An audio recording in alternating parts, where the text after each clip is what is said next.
नमस्कार स्टूडेंट्स, मैं doctor Sudesh Chaudhary physical chemistry YouTube channel में आप सभी का स्वागत करती हूँ। हम लोग बीएससी थर्ड ईयर की फिजिकल केमिस्ट्री पढ़ रहे थे। इस फिजिकल केमिस्ट्री में मैं आप लोगों को सॉल्यूशन वाला चैप्टर स्टडी करा रही थी। इस सॉल्यूशन में हमने एक कोलिगेटिव प्रॉपर्टी कंप्लीट कर ली थी। हम दूसरी कोलिगेटिव प्रॉपर्टी स्टडी कर रहे थे, एलिवेशन ऑफ बॉइलिंग पॉइंट। आज हम उसी में उस एलिवेशन ऑफ बॉइलिंग पॉइंट का यूज करते हुए पहले मॉलिक्यूलर मास निकालेंगे सॉल्वेंट का, और फिर मैं आपको एक थर्मोडायनेमिक डेरिवेशन कराऊंगी एलिवेशन ऑफ बॉइलिंग पॉइंट के लिए। तो चलो हम स्टार्ट करते हैं।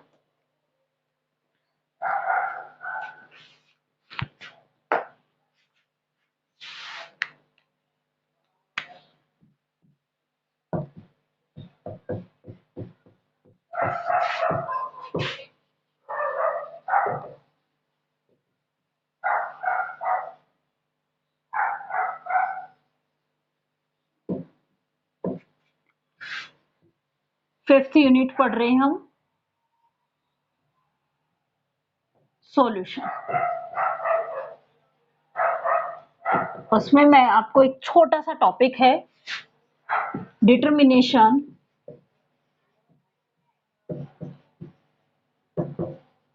Of molecular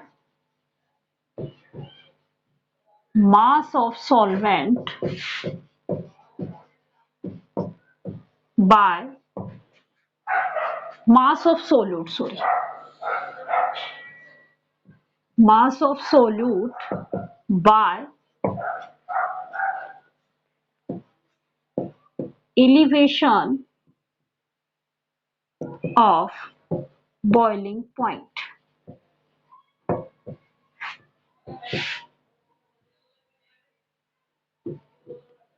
previous video lectures में हमने एक डेल टीबी की वैल्यू कैलकुलेट की थी। Del TB molar elevation of boiling point, इसकी वैल्यू हमने कैलकुलेट की थी। ये था हमारा 1000 इंटू के बी इंटू में स्मॉल डब्ल्यू अपॉन में स्मॉल एम इंटू में था कैपिटल डब्ल्यू। ये इक्वेशन निकाली थी हमने। अब इसमें के बी क्या था? ये था आपका molar elevation of boiling, molar elevation constant.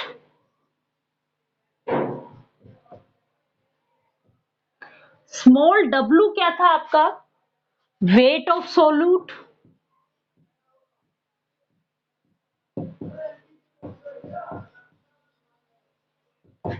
और कैपिटल डब्ल्यू क्या था? Weight of solvent. और एम क्या था? मॉलिक्यूलर वेट ऑफ या मॉलिक्यूलर मास ऑफ सोल्यूट, एक ही बात है। हम क्या निकाल रहे हैं? Molecular mass of solute. इस स्मॉल एम की वैल्यू कैलकुलेट कर रहे हैं। इस इक्वेशंस का यूज करूंगी मैं उस इक्वेशंस में मुझे पता है एक नॉन अमाउंट का सॉल्वेंट ले लूंगी, मींस कैपिटल डब्ल्यू मुझे पता है। इस सॉल्वेंट का पहले बॉइलिंग पॉइंट निकाल लूंगी, उसके बाद इसमें नॉन अमाउंट का सोल्यूट डालूंगी और एक सॉल्यूशन बनाऊंगी। उस सॉल्यूशन का बॉइलिंग पॉइंट भी कैलकुलेट कर लूंगी। एलिवेशन ऑफ बॉइलिंग पॉइंट क्या होगा कि जो आपका सॉल्वेंट है उसका और सॉल्यूशंस के बॉइलिंग पॉइंट में जो डिफरेंस आएगा वो हमारा क्या है? Elevation of boiling point, del TB. Del TB आपका क्या बन जाएगा? डेल टीबी ये होता है T1 माइनस टीबी। ये क्या होता है? T1 माइनस टीबी की वैल्यू हम इसमें से कैलकुलेट कर लेंगे। क्लियर यहां तक? उसके बाद हमें ये W भी हमें पता है, स्मॉल W भी पता है, KB ये क्या है? किसी भी सॉल्वेंट के लिए कैरेक्टरिस्टिक प्रॉपर्टी होती है, उस सॉल्वेंट का हम Kb भी हमें पता होता है। क्लियर यहां तक? और उससे हम ये स्मॉल m की वैल्यू कैलकुलेट कर सकते हैं। कैसे कैलकुलेट कर सकते हैं? इस m को इधर ले गए और क्या वैल्यू आई हमारे पास 1000 इंटू में Kb इंटू में स्मॉल w अपॉन नीचे डेल TB इंटू में कैपिटल W। इस फॉर्मूले में हमें सब चीजें पता होती हैं, ये पता है, ये पता है, ये पता है, और ये हम कैलकुलेट कर सकते हैं, डिटरमाइन कर सकते हैं, इसलिए हम स्मॉल m की वैल्यू कैलकुलेट कर सकते हैं इस फॉर्मूले से।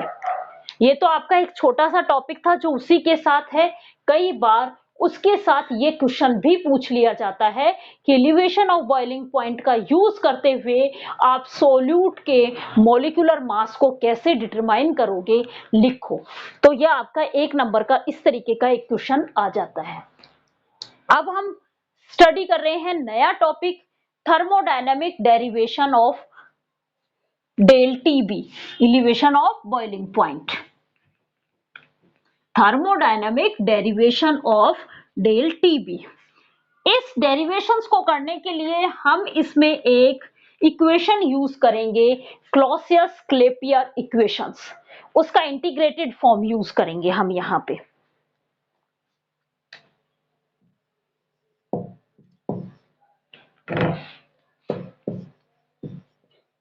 Thermodynamic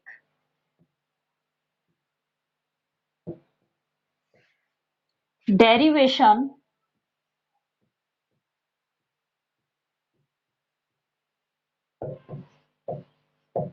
of del TB।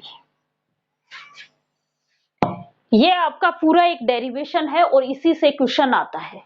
इस डेरिवेशन में हम यूज करेंगे प्रेशर टेम्परेचर कर्व, हमने बनाया था। उस कर्व में हम एक इक्वेशन यूज करेंगे, integrated Clausius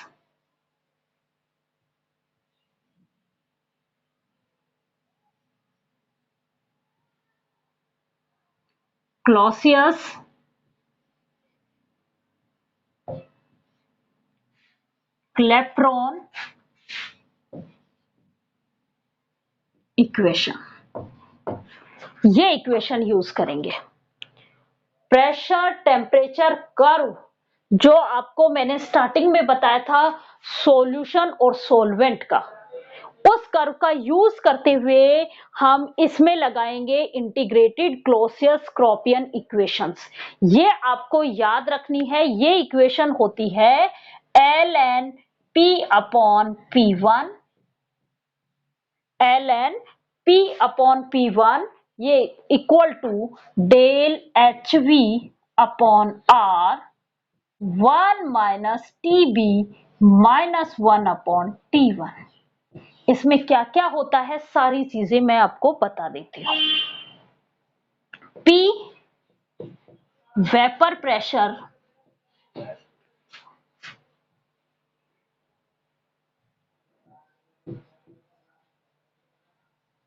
of solvent, P dash vapour pressure of solution, del HV ये होती है मोलर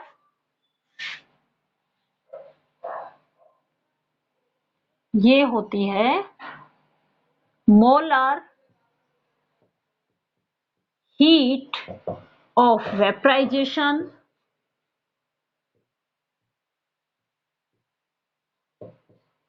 कहां पे? एट TB टेम्परेचर पे। उनके बॉइलिंग पॉइंट के ऊपर मोलर हीट होती है vaporisation, molar heat of vaporisation. Vaporisation process की ये क्या होती है? मोलर हीट होती है। किसकी? सॉल्वेंट की। भाई TB क्या है? सॉल्वेंट का बॉइलिंग पॉइंट है। TB क्या है? Boiling point of solvent. T1 क्या है? Boiling point of solution. तो ये इक्वेशन वहां से यूज की गई। R क्या है? Gas constant. हमें सब चीजें पता चल गई। अब मैं ये जो है ये बहुत ही डाइल्यूट सॉल्यूशन लिया गया है। कैसा सॉल्यूशन बनाएंगे हम? देखो कंडीशंस मैं बता रही हूं, ये इक्वेशन यूज करूंगी। इस इक्वेशन में कौन क्या क्या था वो मैंने अभी बता दिया। अब यहां पे मैं कंडीशंस फॉलो करवाऊंगी। कंडीशन क्या है? हमने कैसा सॉल्यूशन लिया है? डाइल्यूट सॉल्यूशन लिया है। Very dilute solution. Dilute solutions का मतलब क्या हुआ? उसमें सोल्यूट की जो क्वांटिटी है वो बहुत ही कम है। जब सोल्यूट की क्वांटिटी बहुत कम होगी उस केस में condition first, case first means condition first apply कराएं कि कंडीशन फर्स्ट तो क्या होगी? फर्स्ट कंडीशन तो ये होगी कि जो सॉल्यूशन और सॉल्वेंट, भाई टीबी क्या है? सोलवेंट का बॉइलिंग पॉइंट, T1 क्या है? सॉल्यूशंस का बॉइलिंग पॉइंट, यही है। तो सॉल्यूशन में सोल्यूट की क्वांटिटी कम होगी तो बॉइलिंग पॉइंट में डिफरेंस भी बहुत ही कम होगा। तो उस केस में हम कह सकते हैं फॉर वेरी डाइल्यूट सॉल्यूशन क्या कह सकते हैं? टीबी और T1 अप्रोक्सीमेट इक्वल ही होते हैं, या कहें कि इन दोनों का प्रोडक्ट, ये जो आप एलसीएम लेके एक इक्वेशन बनाओगे ना, मैं यहां पे बना के दिखा रही हूं, क्या इक्वेशन बन जाएगी आपकी? टीबी T1 एलसीएम आ गया नीचे, ये बाकी का पोर्शन तो एज इट इज रहेगा, यहां पे टीबी T1 एलसीएम आ गया। ठीक है, अंदर वाले का बात बता रही हूं। क्या होगा यहाँ पे? T1 माइनस टीबी, और ये T1 minus TB means solutions का बॉइलिंग पॉइंट माइनस सॉल्वेंट का बॉइलिंग पॉइंट क्या कहलाता है? Elevation of boiling point. तो ये क्या होगा आपका? Del TB. तो del TB upon TB T1। तो मैं इस अंदर वाले पोर्शन को इस फॉर्म में लिख रही हूं, del T B T B upon T1। Next step में आप कर लेना, ये स्टेप हम करना भूल गए थे। तो इस स्टेप को मैं हटा रही हूं और यहां पे मैं लिख रही हूं del TB upon T1 TB. फिर हमने कंडीशन ली कि हमारा सॉल्यूशन जो है वो बहुत ही डाइल्यूट सॉल्यूशन है। डाइल्यूट सॉल्यूशन होगा तो बॉइलिंग पॉइंट सॉल्यूशंस और सॉल्वेंट के बॉइलिंग पॉइंट में बहुत ज्यादा डिफरेंस नहीं आएगा। तो हमने ये कहा कि इन दोनों का जो प्रोडक्ट है T1 और टीबी, इसको हमने क्या कहा? T1 और टीबी के प्रोडक्ट को हमने अप्रोक्सीमेटली कह दिया टीबी स्क्वायर। मीन्स दोनों का इक्वल ही है। T1 जो है वो अप्रोक्सीमेटली टीबी के इक्वल ही है। तो इन दोनों का प्रोडक्ट T1 को भी मैं किसकी तरह बिहेव करवाऊं? टीबी की तरह। तो टीबी इंटू टीबी क्या हो गया? टीबी का स्क्वायर। ये एक कंडीशन तो हमने ये मानी। इस कंडीशंस को जब मैं यहां पे पुट करूंगी तो मेरे पास इक्वेशन क्या आ जाएगी? इक्वेशन आ जाएगी ln p upon p dash. ये इक्वेशन बन जाएगी del hv del tb upon r tb square. ये इक्वेशन आई। इस इक्वेशंस को नंबर कह देती हूं मैं 2, इस इक्वेशंस को नंबर 1 कह देती हूं। एक कंडीशन तो हमने ये अप्लाई करा दी। अब दूसरी कंडीशंस हम इस पे अप्लाई कराते हैं। हमने ये कहा कि सॉल्यूशंस जो बनाया वो बहुत ही डाइल्यूट सॉल्यूशंस बनाया। डाइल्यूट सॉल्यूशन बनाया तो इनके वेपर प्रेशर में भी बहुत ज्यादा डिफरेंस नहीं आएगा। मींस P अपॉन P1 की जो वैल्यू है ये बहुत ही लो रहेगी। कैसी रहेगी? P अपॉन P1 की जो वैल्यू है ये बहुत ही कम होगी। तो ये वाला मैं यहां पे अप्लाई कराती हूं। कंडीशन सेकंड,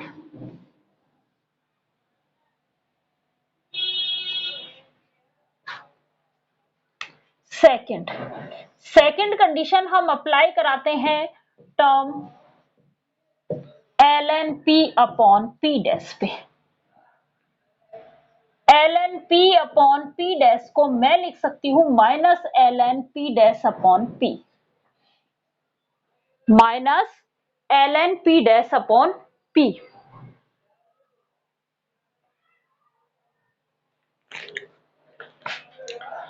और इस टर्म को मैं कुछ इस तरीके से रिप्रेजेंट करूं कि मैं आपसे ये कहूं कि ऊपर p को ऐड करो और p को ही माइनस करो, p को ऐड करें और p को माइनस करें तब भी हमारी वैल्यू यही आएगी। तो मैंने क्या कहा, minus ln p minus p को ऐड किया, p को माइनस किया, प्लस में p डैश, ये तो एज इट इज था, अपॉन p। मैंने इसमें क्या किया, माइनस ln p को ऐड किया और p को माइनस कर दिया। तो अगर ये वैल्यू फिर भी हमारी क्या बनी, यही तो वैल्यू बनी, p डैश अपॉन p, यही तो आ रही है, सेम वैल्यू आ रही है। अब क्या करना है, माइनस ln इस p से इसको डिवाइड किया तो आपके पास क्या आया, p अपॉन p माइनस, यहां बाहर माइनस लगाया तो ये आपके पास कुछ इस तरीके से बन गया। ये जो प्लस का था ये भी बाहर माइनस का जब यूज करूंगी तो ये भी क्या बन जाएगा, माइनस का अपॉन में p, क्योंकि इस माइनस को अंदर मल्टीप्लाई करूंगी तो ये प्लस का p बन जाएगा। ये फॉर्म बनी। ये सिर्फ हम एक मैथमेटिकल एक्सप्रेशन यूज करने के लिए कर रहे हैं इस इक्वेशंस में, और कुछ भी नहीं। क्या किया हमने, p को ऐड किया, p को ही माइनस किया, तो हमारी वैल्यू उसके इक्वल ही हो गई।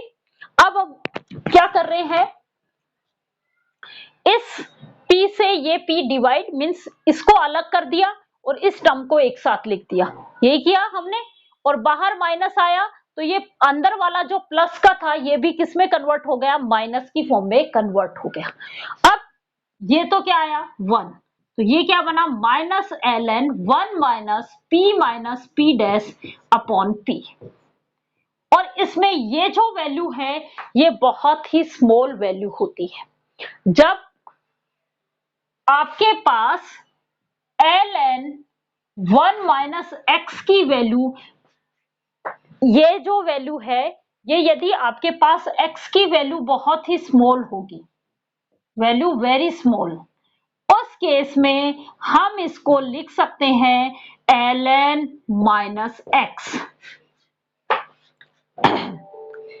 ln माइनस x, और ये जो वैल्यू है ये हमारे पास आएगी माइनस x के इक्वल, क्योंकि आपने लॉग की प्रॉपर्टी अप्लाई करवाई, यहाँ पे लॉग की प्रॉपर्टी अप्लाई कराएंगे और उसमें ln 1 माइनस एक्स की वैल्यू हमारे पास ln माइनस एक्स की फॉर्म में हम इसको लिख सकते हैं, और ये आएगा हमारे पास अप्रोक्सीमेटली माइनस एक्स के बराबर।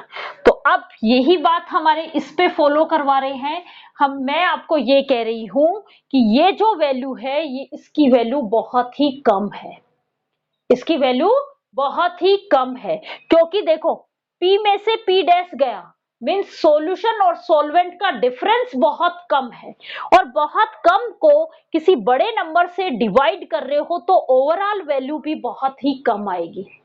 तो ये वैल्यू बहुत कम हुई, तो मैं इस पूरे टर्म को क्या लिख सकती हूं, minus p dash upon p, ये लिख सकती हूं। और माइनस ये था बाहर तो ये भी माइनस लगा दिया मैंने, भाई ln यहां से यहां तक की वैल्यू मैंने ये लिखी और बाहर माइनस था इसलिए मैंने बाहर माइनस लगा दिया। तो मेरे पास इस ln p upon p dash की वैल्यू ये आ गई क्या, ये रही, ये मैंने निकाल ली। ये वैल्यू मैं यहां पे पुट कर देती हूं, दोनों कंडीशंस में यहां पे पुट कर दी, तो मेरे पास इक्वेशंस क्या बनेगी, इस इक्वेशंस को नंबर 3 दे दो। Put the value of ln p upon p dash from equation 3 into equation 2। आप पुट करो ln p upon p dash की जगह मैं लिखूंगी minus p dash upon p। इस माइनस और ये माइनस किस में कन्वर्ट हो जाएगा, प्लस में कन्वर्ट हो जाएगा। तो ये फॉर्म बन गई भाई, बाहर माइनस और अंदर माइनस, आपस में माइनस माइनस को मल्टीप्लाई करते हैं तो वैल्यू क्या आती है हमारे पास, प्लस की वैल्यू आती है। तो ये तो हमारे पास ये वैल्यू बनी, इक्वल टू हमारे पास हो गया del H V del T B upon R T B square. ये इक्वेशन नंबर हो गई थर्ड। अब देखो ये इक्वेशन नंबर हो गई 4। मैंने आपको लोअरनिंग ऑफ वेपर प्रेशर पढ़ाया था, वहां पे हमने राउल्ट्स लॉ को फॉलो करवाया था। और लोअरनिंग ऑफ वेपर प्रेशर में राउल्ट्स लॉ के according relative lowering of vapour pressure जो होता है वो मोल फ्रैक्शन के इक्वल होता है। किसके, सोल्यूट के मोल फ्रैक्शन के इक्वल होता है। यही पढ़ा था हमने। तो अब हम अप्लाई करा रहे हैं according to Raoult's law. Raoult's law के अकॉर्डिंग मैं सिर्फ इतनी सी टर्म की बात कर रही हूं, इधर वाली ये lowering of vapour, relative lowering of vapour pressure आ गया क्या, प्योर का वेपर प्रेशर माइनस में सॉल्यूशंस का वेपर प्रेशर अपॉन प्योर का वेपर प्रेशर, कि कितना कमी आई, यही तो है। तो ये relative lowering of vapour pressure है। According to Raoult's law relative lowering of vapour pressure किसके इक्वल होगा, मोल फ्रैक्शन ऑफ सोल्यूट। मैंने ये कहा n नंबर ऑफ मोल्स है सोल्यूट के और n नंबर ऑफ मोल्स हैं सोलवेंट के। तो ये तो है सोल्यूट, ये है सोलवेंट के। तो सॉल्यूशंस के टोटल नंबर ऑफ मोल्स कितने हो गए, small n plus capital N। Mole fraction कैसे निकालते हो आप, सोल्यूट के मोल फ्रैक्शन कैसे निकालोगे, सोल्यूट का number of moles upon total number of moles, क्या आ गया, small n upon capital N plus N। यही वैल्यू आई। अब देखो,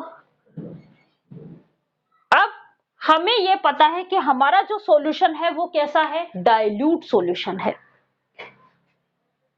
ये वैल्यू आ गई मेरी किसके बराबर, मैं इसके बराबर ही ये नीचे का कैंसिल आउट कर देती हूं, इसको और चेंजेस करते हैं। हमारा सॉल्यूशन कैसा है, डाइल्यूट सॉल्यूशन है। For dilute solution, dilute solutions होगा तो n की वैल्यू क्या होगी, वेरी स्मॉल, बहुत ही कम होगी, क्योंकि सॉल्यूशंस में सोल्यूट पार्टिकल्स का नंबर ऑफ मोल्स बहुत ही कम होंगे। तो n के कंपैरिजन में L की वैल्यू, स्मॉल n की वैल्यू जो है वो बहुत ही कम होगी। और जब भी कभी किसी बड़ी चीज में बहुत ही स्मॉल नंबर ऐड होता है तो इनका एडिशन जो है वो हमेशा एक छोटा नंबर एक बड़ा नंबर आता है। यही बताया था मैंने आप लोगों को कि जब भी किसी बड़े नंबर में हम बहुत ही छोटा नंबर ऐड करते हैं तो हमारे पास अप्रोक्सीमेटली वो बड़ा नंबर ही आता है। तो मैं इस n प्लस n को किसके अप्रोक्सीमेट लिख लू, कैपिटल N के बराबर लिखूं।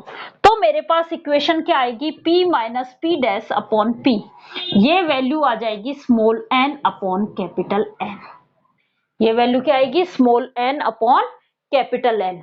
ये वैल्यू मैं पुट कर दूं इस इक्वेशन में, इक्वेशन नंबर 4 में पुट द, ये इक्वेशन नंबर 5 हो गई। पुट द वैल्यू ऑफ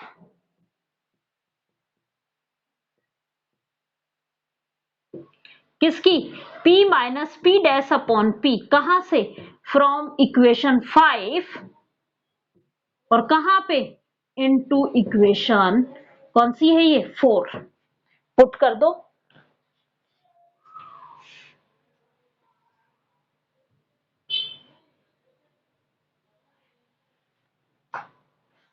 ये क्या आएगा, small n upon capital N, किसके इक्वल आ गया, del H V del T B upon R T B square upon R T B square. हमें किसकी वैल्यू निकालनी है? हमें निकालनी है डेल टी बी की वैल्यू कैलकुलेट करनी, elevation of boiling point calculate करना है। तो बाकी पोर्शंस को अपोजिट साइड भेज दो।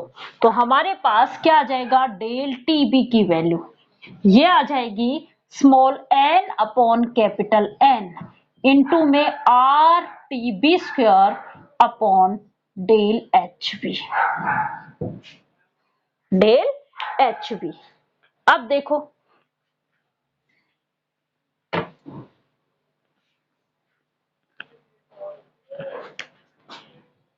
स्मॉल n था number of moles of solute, और सोल्यूट के नंबर ऑफ मोल्स होते हैं गिवन वेट स्मॉल w से दिखाया हमने upon molecular weight small m से दिखाएंगे हम, यही होगा। और कैपिटल N ये होता है number of moles of solvent, और सॉल्वेंट का वेट जो है वो हम कैपिटल W से दिखाएंगे और मॉलिक्यूलर वेट जो है वो कैपिटल M से दिखाएंगे। तो N की वैल्यू जो है वो होगी हमारे पास capital W upon capital M। W weight है और M मॉलिक्यूलर वेट है। अब ये चीजें मैं यहां पे पुट कर दूं तो मेरे पास डेल टीबी की वैल्यू कुछ इस तरीके से बनेगी। n की जगह मैं small w upon small m put करूंगी और इस कैपिटल N की जगह मैं capital W upon small capital M put करूंगी। कैपिटल W नीचे आ जाएगा और कैपिटल M ऊपर आ जाएगा इनटू में R T B square upon del H B. Del H B upon M ये होता है लेटेंट हीट, सोलवेंट की वेपराइजेशंस की latent heat means heat of vaporisations को हम उसके मॉलिक्यूलर वेट से सोलवेंट के मॉलिक्यूलर वेट से डिवाइड करें तो लेटेंट हीट ऑफ सोलवेंट आ जाएगा। और लेटेंट हीट को हम किससे डिनोट करते हैं? एलवी से डिनोट किया जाता है। तो L V latent heat of solvent ये होती है एलवी जो होती है वो होती है del H V upon M. तो देखो del H V upon M इसकी जगह मैं क्या लिख दूंगी? एलवी। तो मेरे पास डेल टीबी की वैल्यू आ जाएगी small w R T B square upon small m capital W L V. Latent heat L V ये वैल्यू हमने कैलकुलेट कर ली। किसके लिए? डेल टीबी की वैल्यू। ये थी आपका thermodynamic derivation of del T B. अब हम नेक्स्ट क्लास में जो पढ़ेंगे इससे रिलेटेड चैप्टर्स वो हम पढ़ेंगे experimental determination of elevation of boiling point. Thank you students.